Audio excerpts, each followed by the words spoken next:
자, 오늘 말씀 갈라디아서 3장입니다. 함께 교독하시고요. 끝절은 함께 읽겠습니다.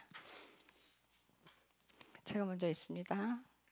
오 어리석도다 갈라디아 사람들아, 예수 그리스도께서 십자가에 못 박히신 것이 너희 가운데서 너희 눈앞에서 분명히 제시되었는데 누가 너희를 꾀어 너희가 진리에 순종하지 못하게 하더냐. 내가 너희에게서 다만 이것을 알려 하노라. 너희가 율법의 행위로 성령을 받았느냐 믿음에 관하여 들음으로 받았느냐. 너희가 그렇게 어리석으냐. 너희가 성령 안에서 시작하였다가 이제 육체로 완전하게 되었느냐. 너희가 그토록 많은 것들로 헛되이 고난을 당하였느냐. 과연 그 일이 헛되냐. 그러므로 너희에게 성령을 제공해 주시고 너희 가운데서 기적들을 행하시는 분께서 그것을 율법의 행위로 하시냐 믿음에 관하여 들음으로 하시느냐. 이것은 곧 아브라함이 하나님을 믿음에 그것이 그에게 의로 여겨졌느니라 함과 같으니라.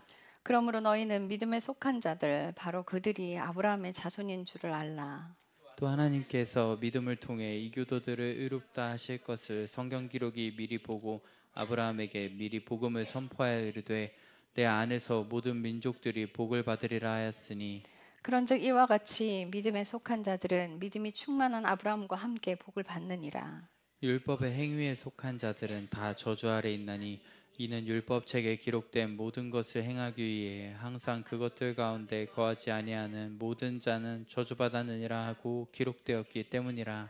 그러나 하나님의 눈앞에서는 아무도 율법으로 의롭다 인정받지 못한다는 것, 그것은 분명하니 이는 의인은 믿음으로 살리라 하고 기록되었기 때문이라. 율법은 믿음에서 나지 아니하며 오히려 그것들을 행하는 사람은 그것들 가운데서 살리라 하고 기록되었느니라. 그리스도께서 우리를 위해 저주가 되사 율법의 저주에서 우리를 구속하셨으니 이는 나무에 달리는 모든 자는 저주받았느니라 하고 기록되었기 때문이라. 이것은 아브라함의 복이 예수 그리스도를 통해 이방인들에게 오게 하고 우리가 믿음을 통해 성령을 약속받게 하려 함이니라. 형제들아, 내가 사람들의 관례대로 말하노니 그것이 단지 사람의 언약이라도 일단 확정되면 아무도 취소하거나 거기에 더하지 못하느니라. 한편 그 약속들은 주께서 아브라함과 그의 씨에게 하셨는데 그분께서 여럿을 가리키듯 씨들에게라 하지 아니하시고 하나를 가리키듯 내 씨에게라 하시나니 이 씨는 그리스도시니라. 내가 이것을 말하노니 즉 하나님께서 그리스도 안에서 미리 확정하신 그 언약을 430년 뒤에 생긴 율법이 취소할 수 없으며 이로써 그 약속을 무효로 만들 수 없느니라. 만일 그 상속 유업이 율법에서 나면 그것은 더 이상 약속에서 나지 아니하느니라. 그러나 하나님께서는 그것을 아브라함에게 약속을 통해 주셨느니라. 그러면 율법은 무슨 용도로 쓰이느냐? 그것은 약속을 받은 그 씨가 오실 때까지 범법들로 인해 더해진 것이요 한 중재자의 손에서 천사들에 의해 정해진 것이니라. 그런데 중재자는 하나만의 중재자가 아니나 하나님은 하나이시니라. 그러면 율법이 하나님의 약속들과 반대가 되느냐? 결코 그럴 수 없느니라. 만일 생명을 줄 수 있는 율법이 주어졌더라면 진실로 의가 율법으로 말미암아 있었으리라.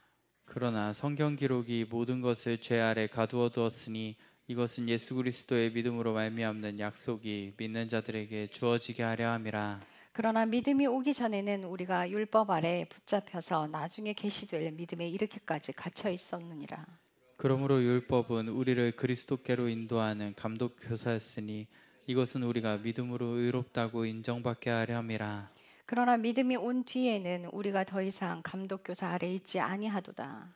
너희가 다 그리스도 예수님 안에 있는 믿음에 의해 하나님의 아이들이 되었나니 너희 중에서 그리스도 안으로 침례를 받은 자는 다 그리스도로 옷 입었느니라. 그분 안에서는 유대인이나 그리스인이 없고 매인자나 자유로운 자가 없으며 남자나 여자가 없나니 이는 너희가 다 그리스도 예수님 안에서 하나이기 때문이라. 함께 읽겠습니다. 너희가 그리스도께 속한 자들이면 아브라함의 씨요 약속에 따른 상속자들이니라. 예, 기도하겠습니다. 주님 감사합니다.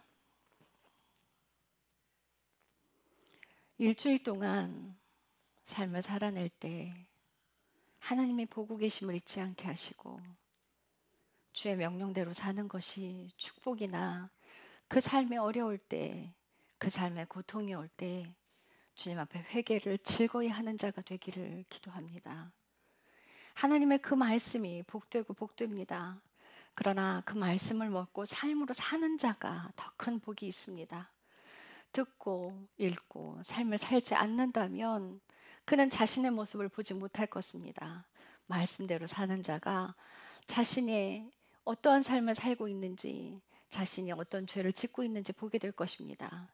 이것이 사랑 안으로 들어가는 첫걸음이며 또한 마지막 걸음입니다. 우리가 주님과 함께 동행한다는 것은 한없는 삶 가운데 자신의 모습을 늘 보고 그 삶 가운데서 자신의 잘못된 것을 인정하며 그것을 회개하는 삶을 잘 사는 사람이 주의 사랑 안에, 주의 그늘 아래, 주의 은혜 아래 머물게 됩니다. 자신의 모습을 잘 보지 못한다는 것은 하나님의 은혜 아래 들어갈 수 없음을 말합니다. 작은 것 하나도 놓치지 않기를 기도합니다. 욥이 자기 자식들이 행여나 부지 중에라도 죄를 지었을까 봐 안절부절한 것처럼 우리가 우리의 삶에서 작은 것 하나도 허용하지 않기를 또한 기도합니다. 이 시간 하나님의 말씀이 귀한 말씀 마음으로 받습니다. 이것이 삶으로 이어지기를 또한 축복합니다. 주님 감사합니다. 예수님의 이름으로 기도드렸습니다. 아멘. 자, 갈라디아서 3장 읽기 전에요. 우리 김경 목사님께서 사랑이를 데리고 교통사고가 났어요. 학교 스쿨존에서 걸어가다가 6시가 넘어서 이제 사랑이가 장난감을 좀 사달라고 해서 언니가 갖고 있는 똑같은 장난감이 갖고 싶은데 언니가 안 빌려주니까 사랑이를 데리고 이제 걸어서 다녀오는 길에 사고가 났어요. 그러니까는 차 대 차면은 조금 덜 위험할 수 있었을 텐데 그냥 그 차를 온몸으로 충격을 다 받았으니까요. 근데 또 너무 신기한 건 김경 목사님이 이렇게 차에 받쳐서 붕 떠서 떨어졌어요. 근데 붕 떴을 때 순간 필름이 끊겼대요. 그리고 이제 또 기억이 돌아오고 했는데 그렇게 사고가 날 정도의 충격이면요. 이거 어디 한 군데 부서지거나 깨지거나 뭐가 잘못되거나 크게 잘못돼야 해요. 그런데 천사가 받았어요. 제 보기에는 그래요. 그리고 사랑이 말로는요. 바퀴가 허벅지를 깔고 지나갔대요. 그런데 멀쩡해요. 그냥 무릎에 스크러치 난 그거 말고는 아무것도 없어요. 그러니까 걔가 브레이크를 그냥 안 밟고 애를 깔고 몇 미터를 더 갔어요. 그러니 뭐 엄청난 일이죠 이게. 그런데 안 다쳤어요. 진짜 털끝 하나 안 다치고 근육이 놀란 것밖에 없는 거예요. 제가 그 10년 전에 그 여주 이천 터미널에 내려서 길을 건너갈 때 건널목을 건너갈 때 차가 제 발을 깔고 지나갔거든요. 그런데 정말 아무 이상이 없었어요. 으깨진대요. 원래 바퀴 밑에 깔리면 뼈가 부서진대요. 근데 사랑이가 아무 다친 데가 없잖아요. 그러니까 천사가 차를 들었어요. 붕 떠서 이렇게 김경 목사님 차에 받쳐서 붕 떴을 때 천사가 받아서 내린 거예요. 그러니까 이렇게 안 다친 거예요. 그리고 우리가 금요일 날 이제 나눔을 했어요. 찬양 예배를 안 하고 갑자기 이제 이렇게 일이 터지면서 하나님께서 나눔을 하라고 하셔서 이제 나눔을 했어요. 근데 터질만 했더라고요. 그래서 이제 그 나눔들을 다 끝내고 제가 이야기를 했어요. 우리 삶 가운데 여러분들이 이제 왜 이렇게 쌓이게 되냐면 세상 사람들은 그 스트레스를 다른 데로 풀어요. 어디에다도 풀어야 돼요. 안 그러면 병이 되거든요. 여러분들 이제 제가 그래요. 늘 버티지 마세요라고 말씀드려요. 버티지 마세요라고 하는데 이 버틴다는 건 뭐냐면 참는 거예요. 우리가 말씀대로 산다는 거는 사실은 말씀이 율법이잖아요. 그러니까 구약의 율법? 우리는 그거랑 상관없는데 이렇게 생각하실지 모르겠지만요. 11조 하라는 그것도 율법이고요. 그거 한 주 중에 하나님을 보고 살라는 것도 율법이고요. 하나님께서 말씀하신 건 다 율법이에요. 그런데 그걸 지켜서 의로 가는 게 아니라 그걸 지킴으로 내 모습을 보게 되는 거예요. 그게 야고보서 1장에 나와 있어요. 말씀을 듣고 말씀대로 살지 않으면 자기 모습을 보고 잊어버리는 사람이래요. 그럼 뭐예요? 말씀대로 살면 내 모습을 보게 된다는 거예요. 내 모습을 보게 된다는 뜻이 뭐냐면 내가 하고 있는 것들, 내가 못하고 있는 것들, 나로 인해서 다른 사람에게, 그러니까 부모가 잘못하면 자식에게 같이 가는 일이 많아요. 왜냐하면 부모가 아끼는 게 자식이거든. 그래서 하나님이 그렇게 다뤄요. 이번에 두 사람 정말 충격받았을 거예요. 아이가 그러니까 큰일 났을까 봐. 저도 이제 병원에 그 얘기를 듣고서 하나님 하나도 안 다치고 나오게 해주세요. 그 기도를 계속했어요. 하나님 아무것도 안 다치고 나오게 해주세요. 그랬더니 멀쩡해서 돌아올 거야 이러시는 거예요. 그래서 그런데 왜 이 사고를 내셨어요? 그랬더니 내가 할 말이 있어.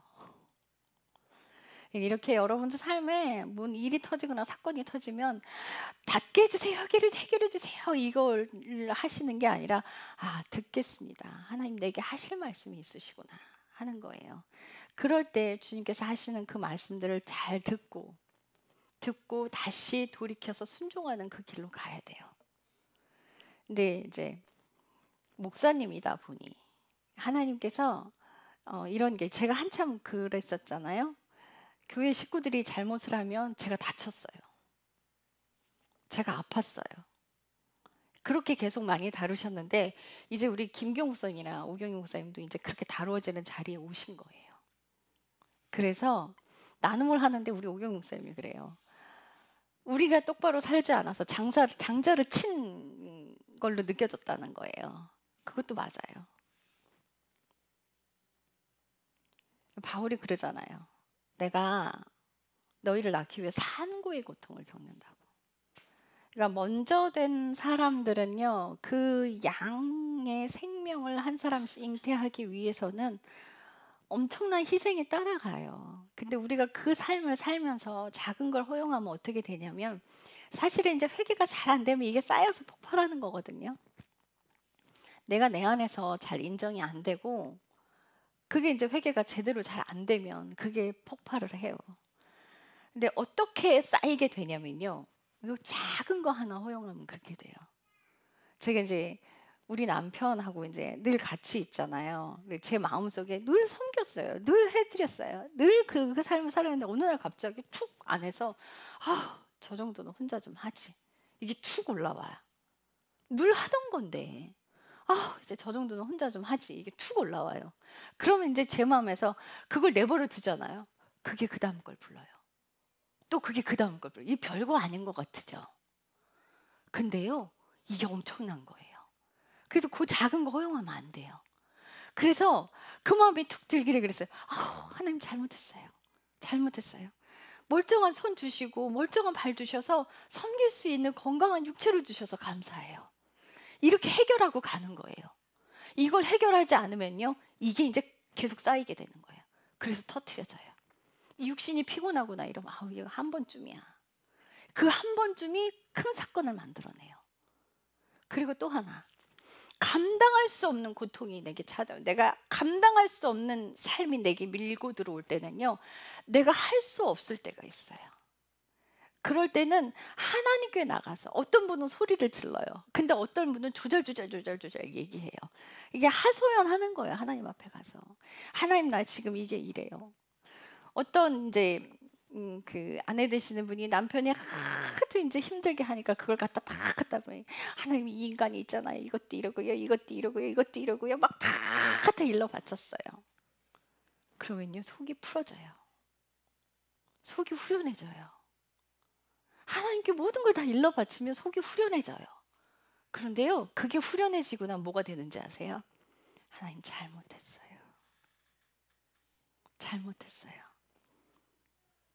근데 이제 조절하는 게 안 되시는 분들은 와서 하나님께 막 울고 소리 질러야 돼. 막 울고 소리 지르고 하나님한테 떼쓰다 보잖아요. 그러면은 그게 다 풀어지면 그때서야 이제 회개가 돼요. 하나님께서 우리에게 그걸 허용하고 계세요. 그래서 이사야서 말씀에 오라 우리 서로 변론하자. 네 죄가 정말 아주 까말지라도 네 죄가 주홍같이 붉을지라도 내가 너 깨끗하게 해줄게. 양털처럼 희게 해줄게. 우리 서로 변론하자. 이 뜻이 뭔지 아세요? 서로가 자기 의견을 내세우는 거잖아요, 막. 그죠? 이게 뭐예요? 야, 우리 한번 싸워보자 이거예요. 우리 한번 싸워보자. 너 네 얘기 해봐. 너 네 얘기 나한테 다 쏟아내봐. 그러면 내가 너 깨끗하게 해줄게. 이게 무슨 소리냐면 사람한테 화내지 마세요. 사람하고 싸우지 마세요. 절대 남편한테 소리 지르지 마세요. 아내한테 소리 지르지 마세요. 부모한테, 자식한테 소리 지르지 마세요. 하나님께 하십시오. 근데 이걸 분리하셔야 돼요. 이스라엘 백성들이 광야에서 하나님께 물 안 주냐, 고기 안 주냐, 뭐 음식 안 주냐 막 소리 질렀죠. 그게 어디에 관련된 거예요? 육신에 관련된 거예요. 내 육신의 욕망을 채우기 위해서 하나님한테 샤우팅하는 건 하면 안 돼요. 살아내기 위해서, 내가 살아내려고 하는데 힘겨운 것들, 그런 것들을 씨름하시는 거예요. 그런 씨름들을 하게 되실 때요, 여러분들 회개의 자리로 가게 돼 있어요. 근데 이 시간을 낭비하고 이 시간을 그 별거 아닌 걸로 생각을 해버리면 여러분들 쌓여요. 정말 쌓여요. 그러니까 여러분들 인생에 쌓이지 않게 하려면 작은 거 하나 허용하지 마십시오. 아, 피곤해. 이거 하나 안 해도 되지 뭐. 아니요. 그거 반드시 하셔야 돼요. 피곤해. 아휴, 하나님, 뭐 이거 죽으면 썩어질 뭐 잘못했습니다. 그 일어나는 거예요. 그리고 주님께 기도하는 거예요. 그래서 그분께서 우리를 만지실 수 있도록 여러분들이 내어드리는 거예요. 내어드리세요. 그럴 때 하나님께서 우리 죄를 깨끗하게 해주신대요. 우리는 온전한 사람이 아무도 없어요. 그죠? 다 죄인이에요. 그런데 일주일 살면서 그 씨름을 잘하고 온 사람이 예배 가운데 은혜 받아요. 그 씨름을 잘 안 하고 오잖아요. 그럼 여기서는 힘들어져요. 이제 귀에도 안 들어오고 안 살고 있으니까 고통스러운 거예요. 이거 말씀 듣는 것도 고통스럽고 힘겨워져 버려요. 근데 잘 살고 있으면요, 이 시간이 그렇게 좋아요. 이 한 시간은요, 하나님께 드리는 제사인 거예요, 여러분들. 가인과 아벨의 제사는 받고 가인의 제사를 안 받는 이유가 가인은 삶을 제대로 못 살고 아벨은 살았기 때문이에요. 그래서 하나님이 그러시잖아요. 너와 너의 재물을. 가인의 재물은 받지 않았는데 아벨과 그 재물은 받으셨다는 거예요. 과예요, 과. 엔드예요. 내 삶의 엉망인데 재물만 받으시는 거 아니에요. 그래서 우리가 삶의 말씀대로 살아갈 때, 율법대로 살아갈 때 내 모습을 보게 되는 거지, 이걸 지켜서 하나님께 가는 게 아니에요. 자, 우리 믿음은 들음에서 난대요. 이 말씀을 잘 들으면은 내가 몰랐던 건데 이게 이렇게 되는구나. 사라지려고 노력을 하게 되죠. 듣고 버리면 아무 소용없는 거예요. 내가 듣고 내 삶을 살아내야겠다 작심을 해야 돼요. 어떤 청년이 교회 나왔어요. 교회 나오고 제가 드리는 말씀이 계속 찔림을 주잖아요. 찔림을 주는데 삶에서는 고치고 싶은 생각이 안 들어요. 술도 여전히 마시고 뭐 세상 친구들 여전히 만나고 여전히 게임하고 할 거 다 해. 그냥 들으면 생길까요? 아니요. 들었으면 내가 작정을 해야 되는 거예요. 하나님, 이게 죄군요. 끊겠습니다. 그런데 여러분, 술 마시는 게 무슨 죄예요? 이렇게 생각할 수 있잖아요. 그죠? 아니 뭐 내가 게임하는 게 무슨 죄야? 내가 사람을 찔렀어? 도둑질을 했어? 우리는 그렇게 생각해요. 그죠? 그런데 그게 왜 죄냐면 그것 때문에 하나님을 미워하는 자리로 가요. 그것 때문에 하나님을 싫어하는 자리로 가요. 내가 육신을 열심히 살려놓으면요, 하나님과 원수가 되는 자리로 가요. 그래서 하나님은 그 육신적인 것들을 끊어내라. 그래야 나를 사랑하는 자리로 올 거다. 이 두 가지를 같이 못해. 들었는데 삶에서 안 되잖아요. 그러면 들은 게 무용지물이 돼버리는 거예요. 들었으면 살아내려고 애써야 돼요. 내가 작심을 해야 돼. 와, 그렇구나. 나 이제부터 게임 끊어야겠다. 나 이제부터 컴퓨터 앞에 앉지 말아야겠다. 그리고 작심하고 컴퓨터에서부터 돌아서는 거예요. 그리고 하나님 잘못했어요 하고 기도하는 거예요. 그러면 하나님 도와주시죠. 언제까지? 끊어질 때까지. 그러면 그게 싫어지고요, 가까이 가지 않게 되는 때가 와요. 그때 하나님이 일하시고 그런 삶에 순종을 하게 될 때 그 다음 죄가 내게 보이는 거예요. 하나님께서는 여러분들에게 인생을 죄를 들추려고 막 야단치시려고 하는 게 아니라 이 땅에 있는 모든 사람들은 다 시커먼 물 속에 있어요. 문제를 죄 아래 갇혀 있다는 소리예요. 죄 아래 갇혀 있는데 그렇게 회개하고 순종하는 삶을 사는 사람들이 뿅 머리가 튀어나오는 거예요. 시커먼 속에 갇혀 있다가 그래서 머리가 튀어나오고 몸이 튀어나오고 점점 걸어 나오게 되는 거예요. 무엇 때문에? 하나님의 채찍을 드시려고 하는 게 아니라 거기서 꺼내시려고 그 일을 하시는 거예요. 그래서 우리가 회개할 때 하나님은 칭찬을 하시는 분이에요. 우리가 삶을 돌이킬 때 하나님이 끌어안고 기뻐하시는 분이에요. 그걸 위로해 주시고요. 그것 때문에 하나님이 기뻐서 막 날뛰시는 그게 스바냐서 3장 17절. 내가 너로 인하여 기쁨을 이기지 못하면 너를 잠잠히 사랑하느니라. 제가 하나님 명령 하나에 딱 하나 순종했더니 막 기뻐서 날뛰시는 게 보이는 거예요. 막. 주님이 기뻐서 막 뛰시는데 저도 어떤 생각이 들었냐면 여지껏 불순종하다가 요거 하나 순종했는데 그것 때문에 기뻐서 날뛰시는 거예요. 내가 알지 못하던 것들을 그때서야 깨닫고 그때 순종을 했더니 하나님께서 내가 그때 순종했더니 하나님께서 야! 너 인자 받냐? 거봐! 이게 죄야! 이렇게 하시는 게 아니라 아이고 이뻐라 죽겠네 내가 너 때문에 산다 이러고 방방방 뛰시는 거예요. 막. 오해들을 하고 있어요. 하나님은 채찍을 드시려고 죄를 들주시는 게 아니에요. 우리를 죄 가운데 꺼내시고 칭찬하고 위로해 주시려고 죄를 들주시는 거예요. 그래서 내 죄가 보일 때 그렇게 기분 나빠하지 마셔. 속상해하지 마시고 그 죄를 정말 진심으로 마음에서 회개하기 시작하면 진짜 알아서요. 오늘 미경립 선생님 오늘 집에 교회 오셔갖고 나를 끌어안고 막 이제 목사님 이제 풀어졌어. 아우 나 숨쉬기가 힘든데요. 막 끌어안고 방방방방 뛰시는 거 막 너무 좋아. 왜? 회개가 이제 됐대요. 남편 옷 챙겨드리고 하던 걸 늘 했는데 그걸 안 해버린 거야. 사랑이도 늘 그렇게 위로해주고 챙겨줬는데 그걸 안 해버린 거야. 여러분들 그게 그렇게 돼버린 거예요. 그래서 회개가 되니까 다시 남편분 양복 쳐드리고 막 해드리니 너무 좋아하더래. 이걸 왜 내가 해? 이게 아니라 내가 했으니까 내 거니까 내가 하기 싫어지면 나를 위하게 되는 거예요. 나를 위하게 되는 거예요. 내가 조금 더 편해지려고 내가 조금 더 쉽게 살려고. 근데 그래서 하나님의 말씀대로 산다는 건 이렇게 죄를 보게 하려고 하나님께서 순종하라고 하시는 거지 그거 지켜서 하늘 가는 게 아니에요. 죄에서 이제 꺼내시려고 하나님이 그 방법들을 계속 가르쳐 주시는 거예요. 자 봅시다. 5절부터 그러므로 너희에게 성령을 제공해 주시고 너희 한가운데 기적을 행하시는 분께서 그것을 율법의 행위로 하시냐 믿음에 관하여 들음으로 하시느냐. 이것은 아브라함이 하나님을 믿음에 그것이 그에게 의로 여겨졌느니라 함과 같으니라. 그러므로 너희는 믿음에 속한 자들 바로 그들이 아브라함의 자손인 줄 알라. 갈라디아 4장에 보면요 하갈과 사라를 비교하는데요. 하갈은 시내산의 언약으로 비교하고 있고요. 사라는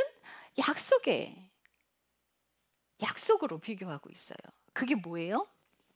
그럼 하나님께서 약속하신 그 아들 이삭은 언약의 자녀로 들어가고 약속하지 않으신 이스마엘은 그냥 언약의 자녀가 아닌 거예요. 왜요? 그럼 하나님이 애초부터 이삭은 딱 택하셔서 하나님께서 딱 자녀들도 믿음의 자녀들은 딱 이미 택한 사람들만 그렇게 간다는 뜻이 아니에요. 하나님께서 말씀을 주시고 순종했을 때 언약의 자리로 가는 거예요. 아브라함에게 그러셨어요. 근데 사라를 통해서 아들을 주겠다고 했는데 그 언약을 자기가 성취하려고 하갈을 취했잖아요. 하나님 명령에 순종한 거예요? 불순종한 거예요?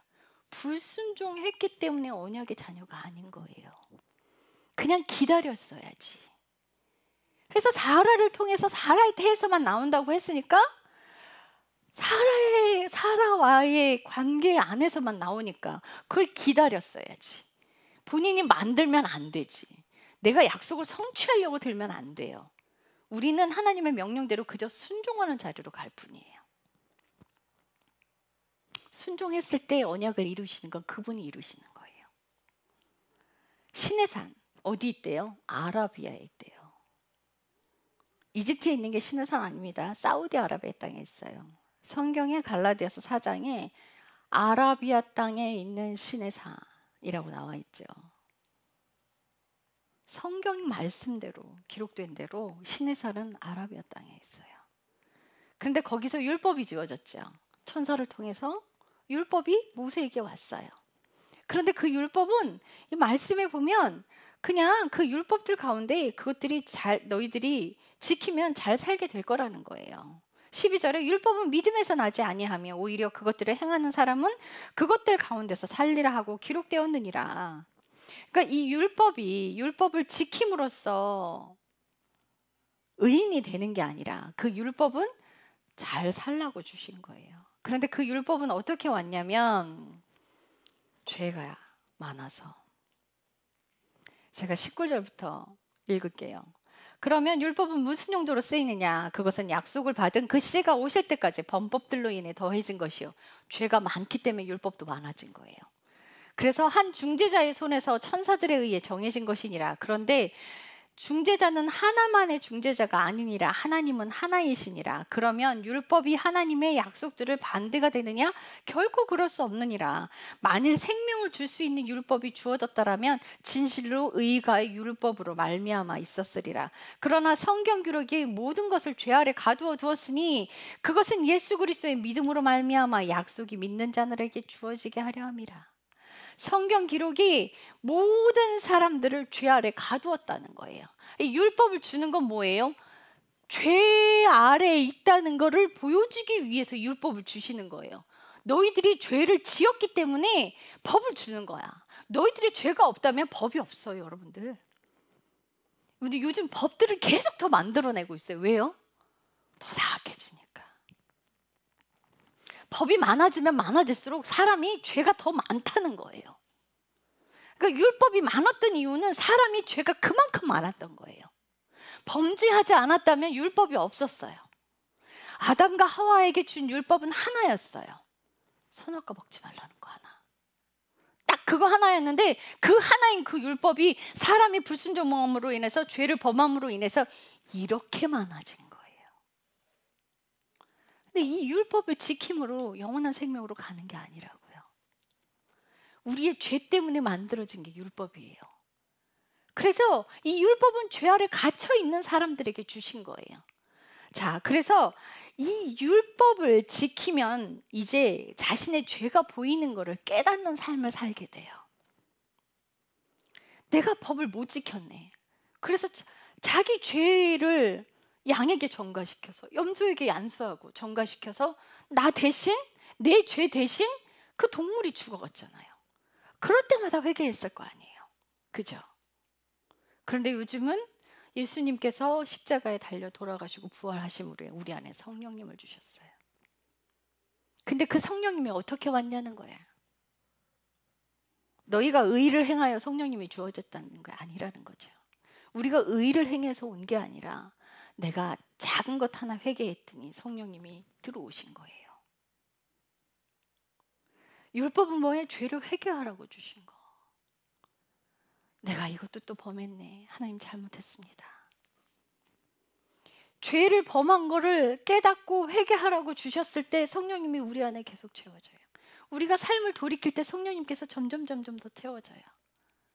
그 성령님으로 인해서 믿음이 오게 되는데 23절 보면 그러나 믿음이 오기 전에는 우리가 율법 아래 붙잡혀서 나중에 계시될 믿음에 이르기까지 갇혀 있었느니라. 그러므로 율법은 우리를 그리스도로 인도하는 감독 교사였으니 이것은 우리가 믿음으로 의롭다 인정받게 하려 함이라. 하나님의 말씀들을 지켜서 마음으로부터 순종하면, 내가 마음으로부터 진짜 사랑으로 순종을 하면 내 죄가 보이는데 지키는 것으로부터 출발을 하잖아요. 내가 지켰어 하면 어떻게 되는지 아세요? 율법이 의가 돼버려요. 이 말씀이 로마서 3장 19에서 20절 가면 하나님께서 하나님의 예수 그리스도의 피로 인해서 구원을 받고 그 피로 인해서 언약 안으로 들어가는 게 설명되어 있어요. 자, 그런데 고린도전서 15장 56절에 가면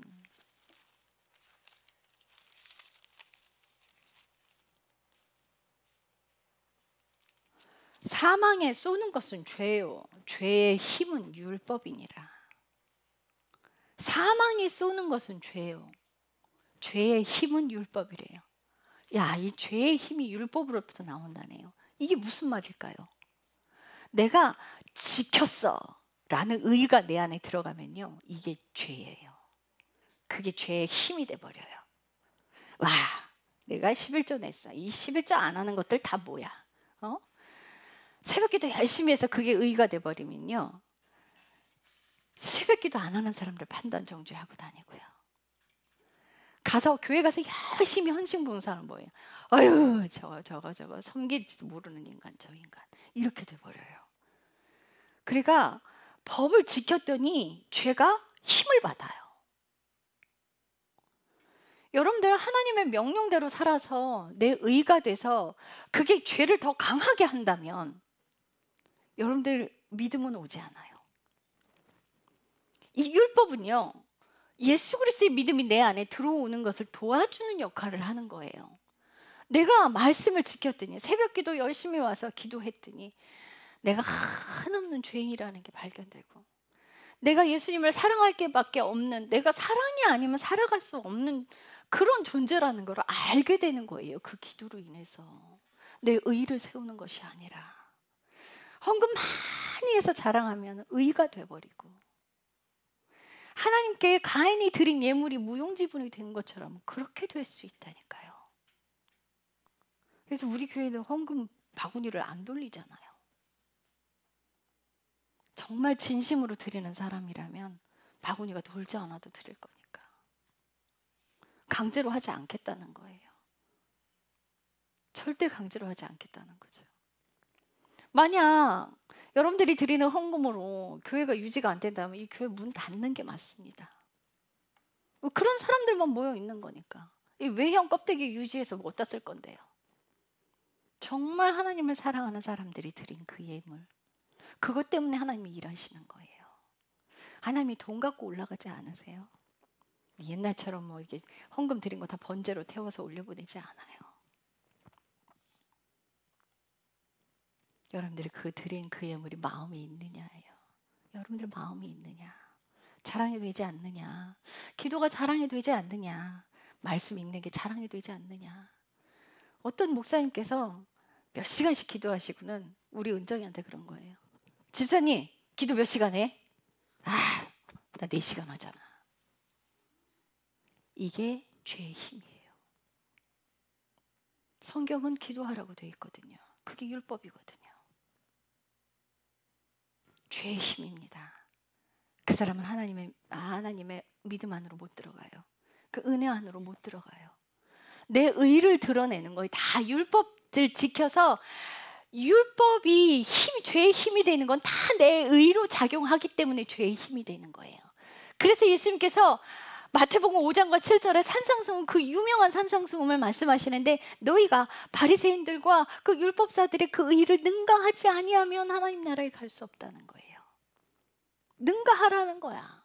그러면서 바리새인과 그 율법사들이 뭐 하는지 가르쳐주고 계세요. 그들은 사람에게 보이려고 길거리 나가서 기도한다. 그런데 내가 말해줄게. 골방에 들어가. 금식할 때 오히려 화장 잘하고 윤기 번지르르하게 하고 다녀. 초췌하게 하고 다니지만 금식한다고 티내지 마. 내가 이렇게 사람들 앞에 막 다 티내는 게 이게 죄의 힘이 돼요. 빡 어깨 빡 올라가지, 이만큼 빡 올라가고 막 헌금 해놓고서는 이 헌금한 게 막 자랑이 돼야 되는데, 교회에서 말 많은 집사님한테 톡 하나 던져. 그리고 그 집사님이 소문 다 내주거든. 막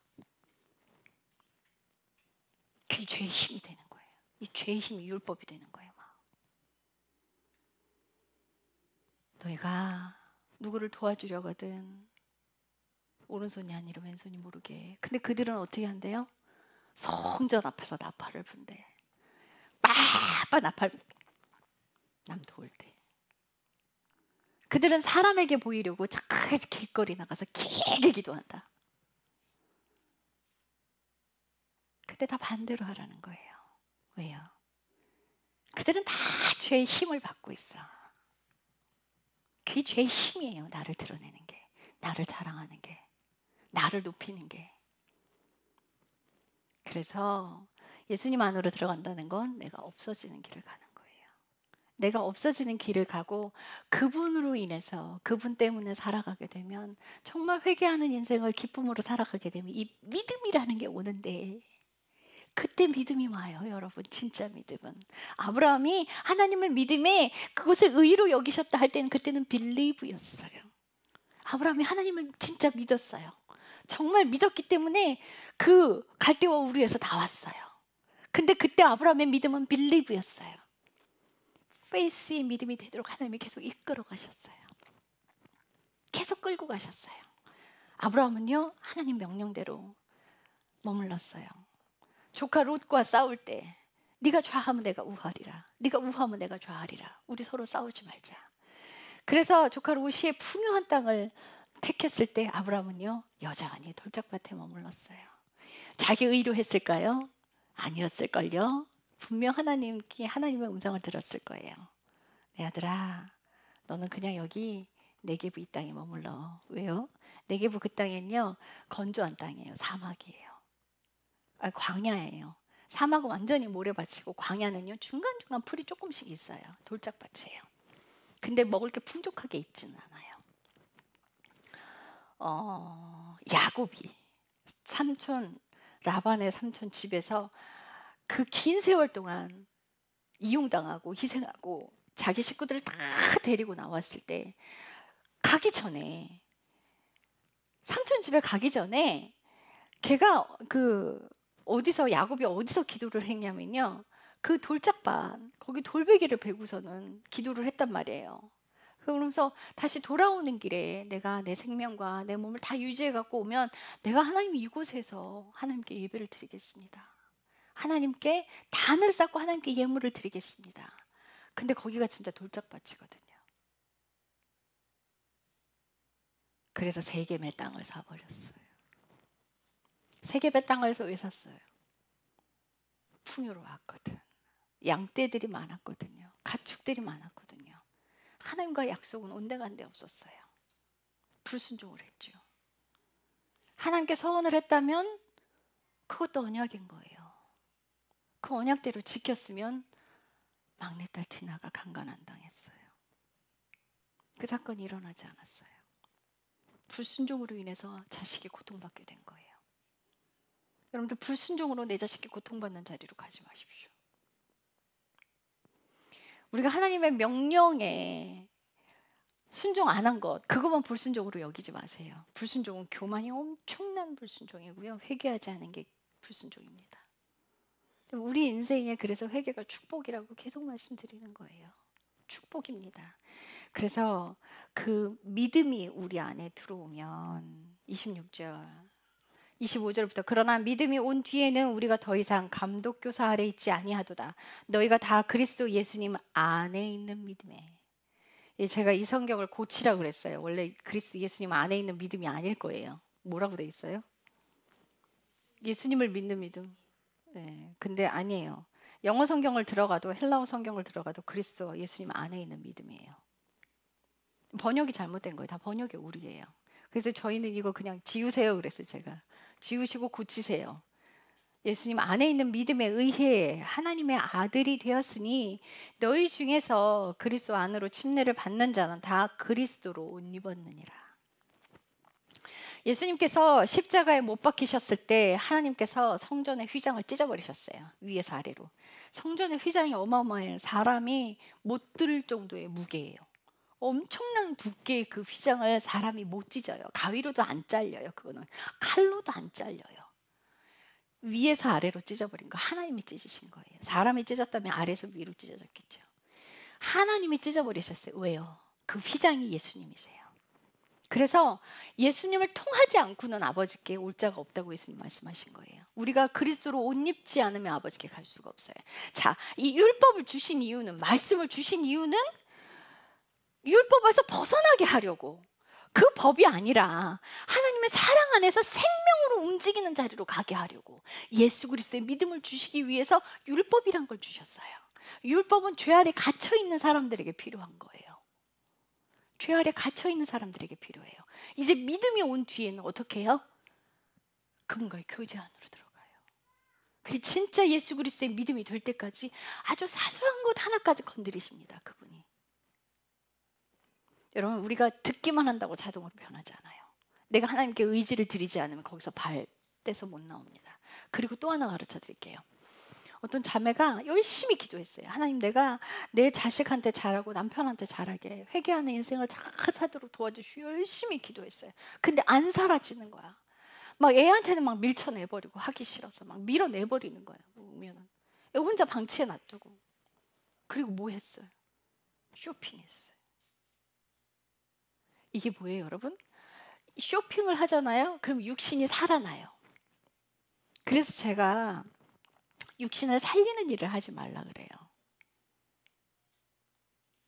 TV, 영화, 드라마 이런 거에서 뭐 하냐면, 동성애가 우리나라에 언제 퍼졌냐면요, 그 예전에 동성애 드라마, SBS에서 동성애 드라마 하기 시작한 뒤로 동성애가 급속도로 퍼져버렸어요. 보는 게 먹는 거예요. 보는 게 먹는 거예요. 듣는 게 먹는 거예요. 그대로 살고 싶어지거든. 제가 10년 전에 저희 공사학번, 서울시대 공사학번 그 동기 중에 남자아이가 골수암에 걸려서 병원 생활을 4년을 넘게 했어요. 근데 걔가 아무것도, 다리도 못 움직여, 다 못 움직여요. 손은 움직여요.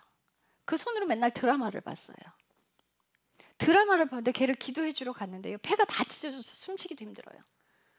드라마를 계속 보고 있으니까 걔랑 가서 대화를 하는데 무슨 얘기를 하냐면, 누나, 나 데이트하고 싶고 결혼하고 싶고 아기 낳고 싶어. 왜? 그런 드라마를 보니까. 그렇게 살고 싶어지는 거예요. 그때는 하나님께서 내게 미디어가 어떤 영향을 끼치는지 안 가르쳐 주셨어요. 그럼 뭐라고 말씀하시냐면, 그 아이 손에서 아이패드 뺏어 갖고 나오고 귀에다 찬양 꽂아주고 나와라. 중환자실에 있는 아이한테 그거 아이패드 뺏어 갖고 나오라는 거예요. 그 아이패드 뺏어 갖고 나오고 귀에다 찬양 꽂아줬어요.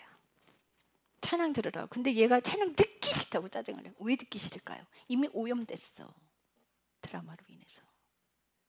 왜요? 육신을 너무 많이 살려놓은 거예요. 그래서 순종하기가 싫은 거예요. 열심히 쇼핑을 했더니 순종이 안 되는 거야. 기도해도 안 되는 거야. 왜? 내 의지를 들여서 그 육신을 살리는 그 일을 그만둬야 하는데, 쇼핑하고 있는 거를 회개하고 그만둬야 하는데 그걸 안 했기 때문에, 그걸 안 했더니 안 사라지는 거예요. 회개가 안 되는 거예요. 다가오는 아이들을 밀쳐버리게 되는 거예요. 애한테 화를 내는 거예요. 막 제일 만만한 상대에게 화내게 돼 있어요. 무엇 때문에? 육신을 살리는 일을 해서. 그래서 거기로부터 멀어져라 하시는 거예요. 내가 육신을 살리는 일을 열심히 하고 있다면 기도해도 소용없다는 거 여러분들 아셔야 합니다. 그게 어떤 거나 똑같냐면요, 불이 막 나는데 휘발유 갖다 뿌리는 거랑 똑같아요. 그럼 불 안 꺼져요. 불 안 꺼져요. 기도해도 소용없어요. 그 한 청년이 나와서 그랬대요. 들으면 자기가 자동으로 변할 줄 알았대요. 계속 듣다 보면 되겠지라는 생각을 했대요. 아니요, 죽을 때까지 변하지 않습니다. 내가 내 마음을 들여서, 내 의지를 들여서 하나님께 드려서 죄를 끊어내려고 노력하지 않는 이상은 죄든 여러분들에게서 끊어지지 않을 겁니다. 자동으로 된다면 얼마나 좋겠습니까? 자동으로 된다면 죄와 싸울 때 피 흘리게 싸우라고 안 하셨죠. 그러면 천국 가는 문 굉장히 넓습니다. 그 문이 넓은데 왜 예수님께서 그 길은 좁고 협착하다고 말씀하셨겠습니까? 그게 그렇게 쉬우면요, 넓고 넓죠. 우리가 흔히 부르는 찬양에 천국 문을 넓게 피래요. 아니요, 거기 절대 안 넓어져요. 제가 그 찬양을 신나게 부르긴 하는데요, 천국 문은 넓혀지지 않아요. 우리가 좁은 문으로 들어가야 하는 거예요. 결단코 넓어지지 않습니다. 그 길은 좁고 협착하여 찾는 이가 적으니. 여러분들 삶에서 예수님만 사랑하라는 거예요. 그래서 온 마음을 다해서 예수님만 사랑해라. 잠언 4장 23절에 너희가 더욱 지킬 것은 마음이니 생명의 근원이 여기에서 남이니라. 너희 마음이 흩어져 있으면 결단코 생명이 생겨날 수가 없느니라. 그래서 사랑하라가 첫째 계명인 거예요. 첫째 계명이에요. 우리 구절 하나 읽을게요. 마태복음 22장 35절부터 40절까지.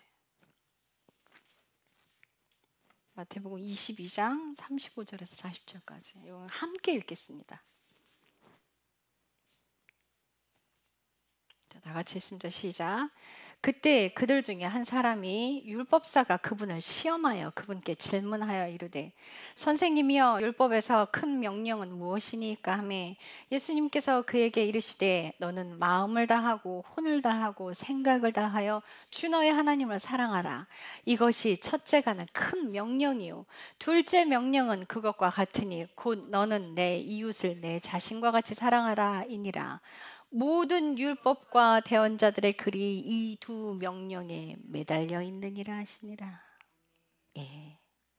선지자들의 모든 말과 모든 율법이 이 두 명령 아래 다 매달려 있다는 거예요.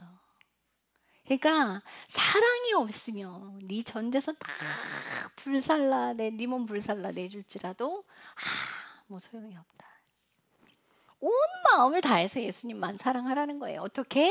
마음과 혼과 생명을 다해서 생각까지 사로잡아서 주 너의 하나님을 사랑하라는 거예요. 이 계명이 완전하게 되면 이웃을 사랑하는 게 되는데 이웃이 누구냐고요? 이웃은요 여러분들에게 섬기라고 주신 사람이 이웃이에요. 근데 그 이웃을 가정에서 먼저 주셨네. 가정이 먼저 시작이에요. 그것이 내 자식이고 내 남편이고 내 아내인 거예요. 내 부모인 거예요. 거기서 먼저 희생하라는 거예요. 거기서 먼저 죽으라는 거예요. 가정에서 먼저 되지 않으면요 여러분 교회 나와서 하는 거 아무짝에 쓸모없어요. 가정이 먼저 살아야 돼. 여러분들 가정이 살잖아요. 그냥 교회는 자동으로 살아요. 교회 가서 헌신봉사한다고 교회가 살지 않아요 여러분. 부모들 자식만 교회에 떡하니 내놔두고서는 내 자식 교육시켜달라고 그러죠. 아니요. 그 자식 안 변합니다. 부모가 변해야 자식이 변해요. 가정에서 되지 않는다면 예수님 그러시잖아요. 원수를 사랑하래. 근데 원수는 집안에 있대네요. 이 가정에서 먼저 죽어진 사람이 교회 나와서 할 수 있는 거고요. 그 사람이 세상 밖에 나가서 회개하라 전도할 수 있는 거예요. 오늘날 전도진 않아주면서 전도하는 건 그건 전도라고 이야기하면 안 돼요. 광고하는 거예요. 죄송합니다. 교회 광고하는 거예요. 그거 전도 아니에요. 제자들이 전도 어떻게 했어요? 회개하라. 회개하는 삶을 사는 사람이 밖에 나가 회개하라 외칠 수 있어요. 요즘 교회에서 나가서 정말 진심으로 회개하라 외치면 세상 사람들이 뭐라 그럴까요? 웃기시네. 너나 똑바로 해. 왜 그렇게 됐을까요? 교회가 세상보다 더 타락했기 때문이에요. 그래서 세상에 전도하는 게 지금 먼저 아닙니다. 교회 자릿수를 채우는 게 먼저가 되면 안 됩니다. 이 현재 있는 이 사람들이 회개하는 삶을 사는 것이 먼저입니다. 우리가 회개하는 인생을 살면요 사도행전에 뭐라고 되어 있는지 아세요? 열심히 기도하고 하나님 모이기에 힘쓰고 하나님께 열정을 다했더니 하나님께서 교회의 숫자를 더하셨더라. 그 일을 하나님이 해요. 교회가 생명이 있을 때 어떻게 나가서 전도하는 거예요. 교회가 생명이 있을 때. 신천지의 교회가 왜 다 무너져요? 왜? 생명이 없어서. 예수 그리스도의 생명이 없어서 다 무너지는 거예요. 여러분들과 제 안에 예수 그리스도의 생명이 언제 들어와? 믿음으로 반석으로 딱 찼을 때 예수 그리스도의 생명이 우리 안에 딱 들어오는 거예요. 그 삶을 살아가게 하기 위해서 그분이 애쓰고 힘쓰시는 거예요. 우리에게 진짜 생명을 주시려고. 내가 회개하는 인생을 잘 살면요 우리 오늘을 김미경 집사님처럼 돼요. 회개했는데 기뻐 날뛰는 거예요. 내가 봤어요. 목사님, 그게 다 내 거였어요. 회개했더니 기쁜 거예요. 회개했더니 침울한 세상으로 들어가는 게 아니에요. 이 회개가 다 끝나버리니까 편해져 버리는 거. 아이고 시원하다. 주님도 그래 잘했다 이러시는 거예요. 아이고 잘했다 내 딸아 잘했다. 아이고 이뻐서 죽겠네. 죄를 막 숨기면요 어려워하세요. 여러분들 하나님 안 보여요. 죄를 숨기면. 우리가 기뻐하는 삶 가운데는요 여러분들의 인생의 회개가 끊이지 않는 거예요. 사람들이 회개를 일회성으로 말하기 때문에 잘못 알고 있어요. 그게 문제를 일으켜요. 회개는 한 번 하고 끝나는 게 아니에요. 회개는요 계속 일어나는 거예요. 계속 일어나는 거예요. 제가 우리 남편 커피 내려드리고 뭐 해드리고 그게 기쁨은요 회개하는 삶을 잘 살고 있는 거예요. 근데 하나 딱 걸리면 이제 내가 잘못 살고 있는 거지 남편이 잘못된 게 아니라니까요. 제가 잘못된 거라니까요. 그러면 이제 제가 잘 살고 있으면 다 이뻐요. 다 이쁜 거야. 근데 제 인생에 뭐가 딱 하나 허용해서 걸리기 시작하면요 이제 불평이 계속 잠식하고 들어와요. 이 불평을 허용하면 큰일 납니다. 불평을 허용하니 그 불평이 여러분들의 생명을 앗아가 버려요. 그게 교만을 만들어내요. 그래 결단코 불평하지 마십시오. 그걸 계속 회개하는 사람 되셔야 돼요. 내가 불평하고 있는 걸 인정하면요 그냥 털어져요. 주님 감사합니다. 하나님께서 나를 죄인이라고 막 찍어 누르시는 게 아니에요. 죄에서 꺼내시려고 그러시는 거예요.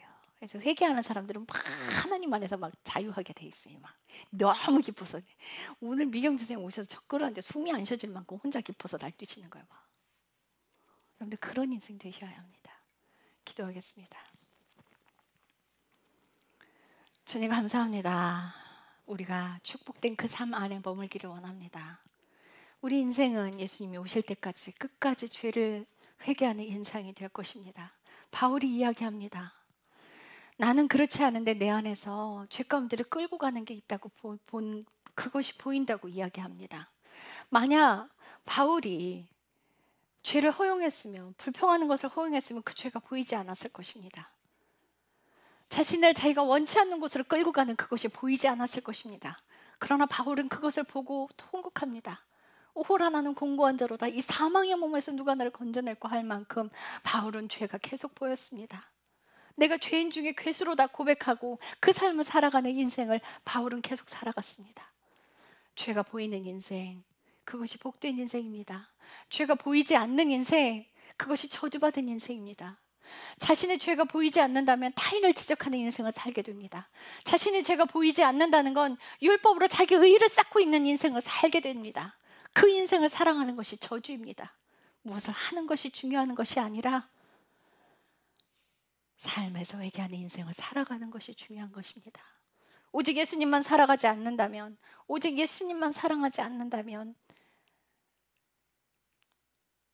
죄를 보지 못할 것입니다. 그런 불쌍한 인생 되지 않기를 기도합니다. 한국교회가 회개하고 통곡하도록 하나님 불을 내려주십시오.